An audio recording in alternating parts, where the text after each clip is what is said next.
PodAskew Podcast is a proud member of the Big Heads Media Podcast Network.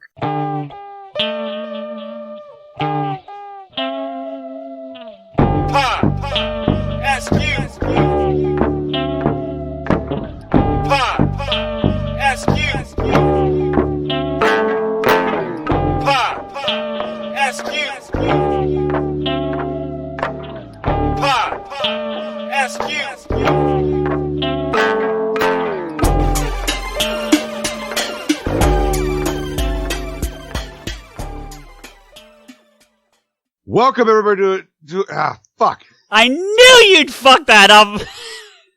The pressure's on me, man. You want to try it again there? Welcome everybody to another episode of PodAskew Podcast. I am your host, Rico, and with me as always is my hero life mate, CJ. What's up, man? Yeah, you'll never get that as good as me. No. That was you've awesome. done it, what, how many fucking episodes? 88 as of going into this bonus. Yeah. I've done it once. Yeah. And then once by mistake. Fucked it up. Yeah. Once by mistake. Yeah. Yeah, can you believe we're at 88 episodes? We're almost at 100, dude. We'll have to figure something out for that. But I think just an online orgy would be best. There you go. Well, hey, it's funny you say that because we got a letter from Jay, and it's pretty fucking close. So okay, I'm going in blind like my last orgy, so I also came out blind like your last orgy. Yeah. No, so she's calling this a trailer for the upcoming saga. Now, you and I know of her adventures over the last several weeks that she's been through. We're not going to share those with the audience yet, but it will be an interesting read. It's going to be one of our more interesting recordings, I'm sure. So. Orgies, right? We're talking about the orgy? Yes. Okay. So what I'm going to read now is something I received today with no heads up. She just dropped this on me this morning. So we're going to record this, and I've been told that we were allowed to do that. It's completely up to you, or up to us, I mean, if we wanted to record it, but hey, you know us. We're going to take all the content you send us. So it's true. Yeah, you said it. You said it, and unless you specifically say don't say this, guess what? We are greedy whores. We are the ones that will kiss, despite the payment. So there's a little bit of a preamble, and then it gets into the proper thing. So just so you know what's going on. Sure. Howdy, CJ. Okay, so like I said, this is just a silly thing I wrote on my 30-minute lunch break the other day. I told Rico about it, but I also said it may not be a good fit for the show. But rather that it was just meant as a love letter to you both. You're more than welcome to use it on the show if you so wish. Hopefully your other fans will enjoy it, and if I'm really lucky, relate. The real juicy letter will come to both of you throughout this week, so here it goes. So that's what I got from her. I'm just confused. We have other fans? Yeah, I don't know who. Well, maybe us? Her crew, maybe. So she wants her friends to like what she says. About them and us. Yeah. About them and us. Okay. All right. I'm with it. The interesting part I want to point out before I get into this, it's 3.5 pages, and she wrote it in her 30-minute lunch break. Dude, she must have like 6-packs on her thumb. So, yeah. She must. I'm curious if she's got like really like small fingers and then just huge, massive thumbs. Yeah. Just. That's how she types. It sounds like a machine gun. Yeah. We love you, Jay. We do, but it's crazy. When she hits send, it's a fucking explosion. Yeah. All right. So we ready to dive into this thing? I'm ready. All right. G'day, CJ and Rico. Greetings from Oz, gentlemen. Currently, I'm sitting out back in the storeroom, and I'm munching away on my Vegemite cheese and lettuce sanga, which I'm translating to... Outback? What? Outback in the Outback? Yeah, I don't think so. I'm taking sanga to mean sandwich. That's just, yeah. Sangi? Yeah. Okay. Amidst an ocean of back orders and invoices, and all I want to do is scream. So I thought I'd take a break from numbers and do what I love to do most, writing. And what better way than to tell you both how grateful I am, not just for all the laughter and joy both you and PodAskew gift us with each and every week, but for how you both quite literally have been my superheroes of late. I still don't know how we did that, but whatever. I don't know. Yeah. I got nothing. It'll be explained in the bigger one, I guess. But all right. All right. Maybe your play is going to be us as superheroes. Right? There you go. As your fans will soon get to hear in the weeks to come, if it passes the PodAskew censorship board, that is. You both kept me safe and calm amidst the crisis, and my BFFs and I can't thank you enough for it. Then yet again today, my Caped Crusaders saved me from this boring and mundane existence of mine. So much so, I had to write it and share it with you. So here it goes. Did you ever have one of those mornings that you just felt like absolute dog shit? Those days you can't even imagine how your exhausted legs and body will find the strength to even climb out of bed, much less survive the 3-hour round-trip commute, followed by a further 9 hours on your feet. And then there's the customers. This job would be great if it wasn't for the fucking customers. Oh my God. That's me, not Jay. But preaching to the fucking choir. Go ahead. Right? That's exactly where I was at 5:30 this morning. I lay there staring at my roof way longer than I should have, debating whether or not today is finally the day I phone in and say I quit. Upon the realization that this very roof is the only thing separating me from homelessness and rent still being required, I arose. A secondary wave of dread drowns me again as I begin to hear rain falling above my head and vibrate throughout my roof. I think it's supposed to be verbiate, so it might be my bad. A sudden downpour for which I am about to be subjected and forced to wade my way across town through. I immediately fall back, now seriously considering chucking a sickie. What? Chucking a sickie. I think it means calling in a sick day. Oh, yeah. Okay. Guilt at leaving them short-staffed forces me to drag my already buggered ass into the shower, realizing only after shampooing that this task is now superfluous. I can't say this fucking word. Superfluous? What's that? Superfluous? Yes, thank you. Thanks to all this bloody rain pouring down outside my window. It seems only to get heavier once I step out into the street. Heels clicking and slipping from beneath my feet, my attempts to dodge puddles in varying depths and sizes now futile.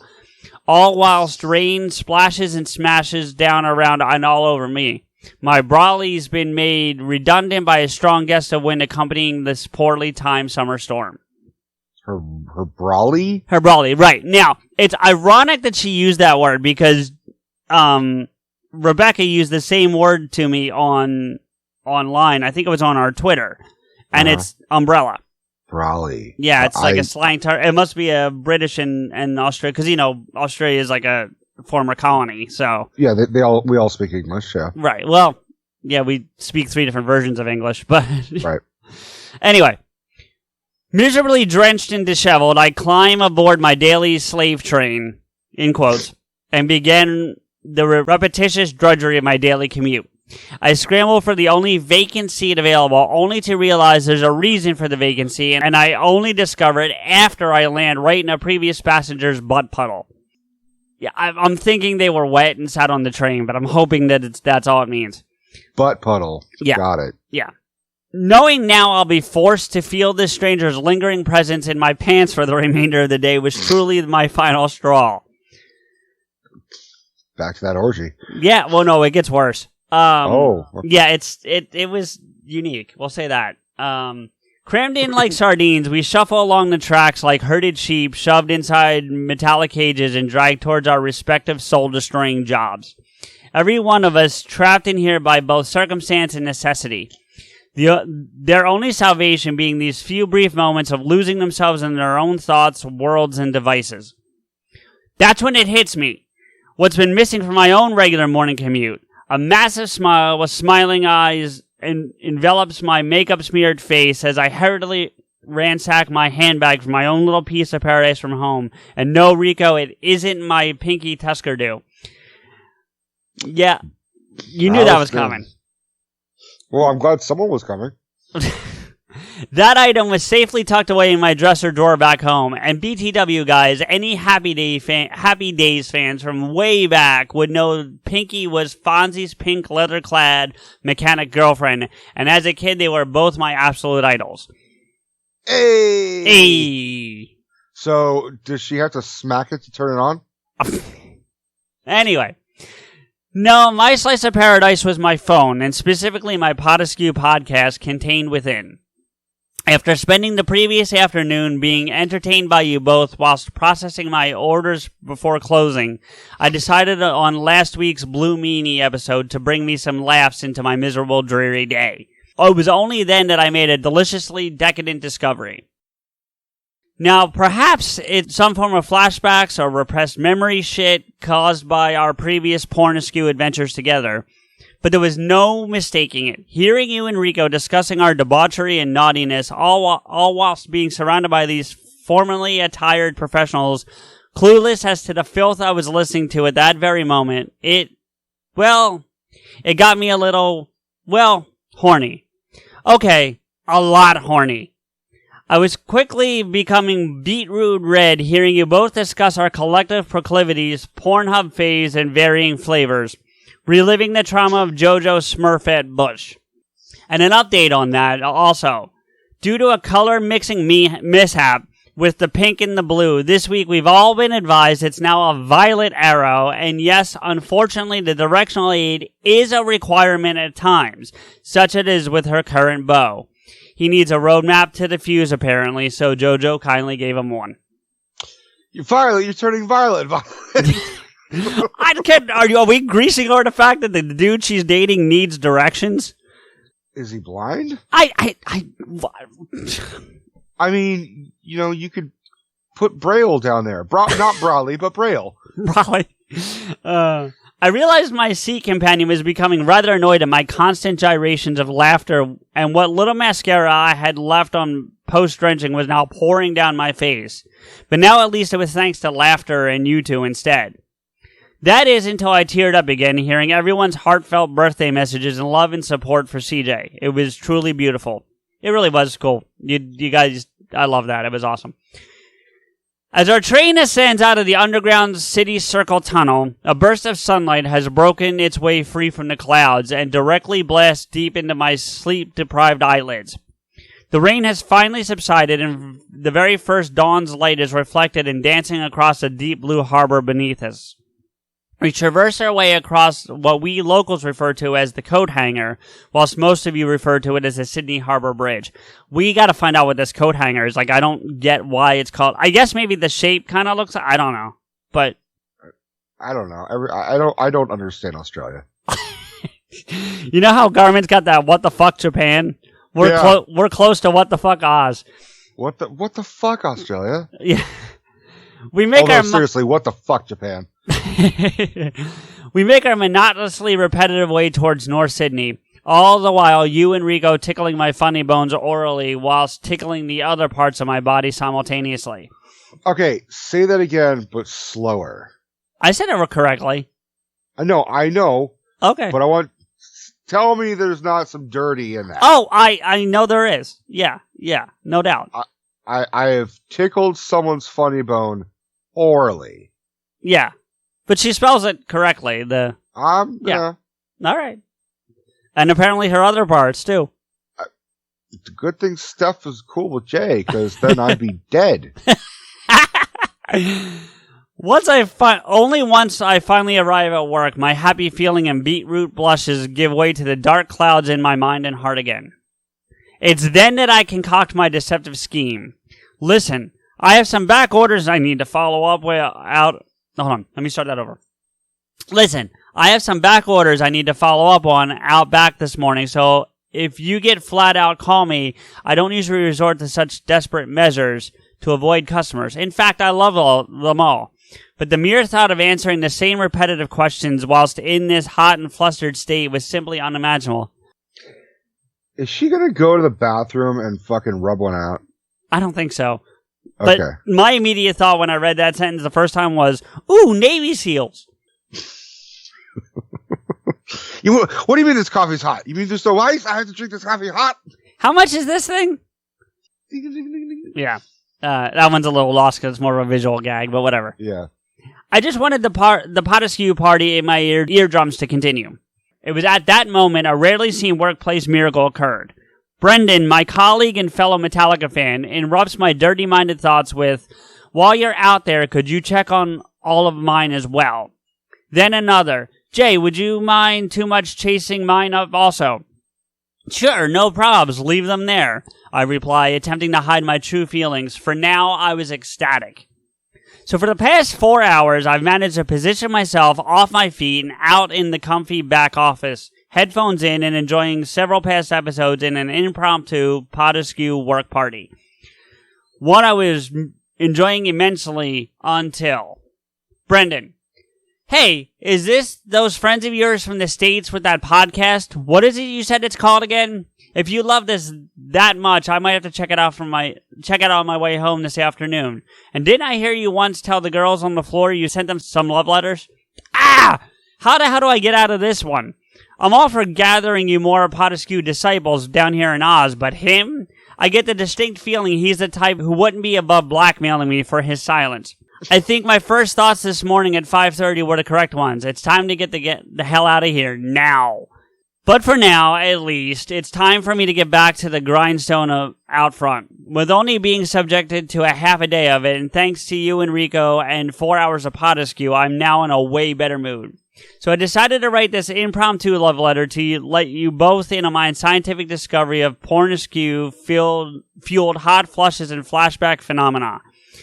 Together with a massive thank you, sirs, for all your laughter and shit-shooting about our silliness and debauchery, but most importantly for your love and support of my little hobby here.